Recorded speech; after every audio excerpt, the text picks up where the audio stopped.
Like and subscribe to my channel and click the bell icon to get new video updates. Forget the new MacBook Pro, Apple has something much better. Updated March 7. Article originally published March 4. The launch of the M2 Pro and M2 MacBook Pro, joining the M2 MacBook Air, completed the macOS laptop portfolio, moving from the M1 to the M2 architecture. Those looking for something bigger have no choice but to upgrade to the MacBook Pro, even if they don't need the excess power and performance of the Pro laptops. That's about to change as Apple comes up with a better option ready for consumers as the MacBook Pro. Update. Sunday, March 5. Mark Gurman, writing for Bloomberg's Power On newsletter, highlights the debate that is still going on inside Apple. But the chip that will power the new MacBook Air models is a little less clear. If these machines come out in a few months with the M2 chip, they will quickly become obsolete. Consumers always like a 15 MacBook Air with an M2 chip still inspire. He new M2 13-inch MacBook Air probably won't impress, only available if you've bought a machine with more power. Update. Tuesday, March 7th. Apple's move to a larger MacBook Air could well be related to the next-gen M3 chip.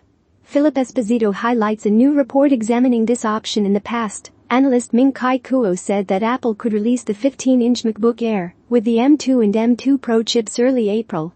However, our sources say the 15-inch model will get the same entry-level M3 chip as the new 13-inch MacBook Air. The chip will have an 8-core CPU, just like M1 and M2. One advantage of starting with new silicon is that it justifies a higher price. There might not currently be a 15-inch MacBook Air to compare it to, but the price point is easy to see in the current lineup. Where it would price match with a range of M3-powered laptops remains to be seen. If Apple keeps the M2 laptops, we might consider a premium price on top of an already premium price for the base macOS laptop.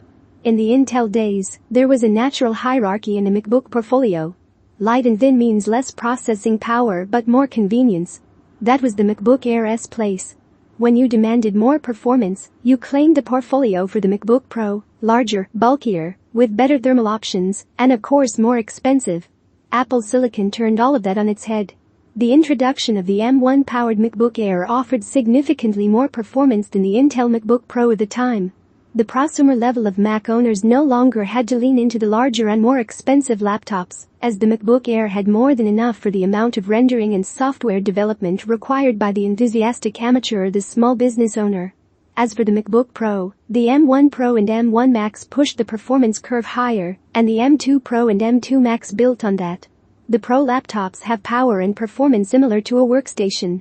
While some will continue to buy the MacBook Pro because of the status of the Pro name, those who really need the MacBook Pro are a smaller segment of the MacBook's appealing audience.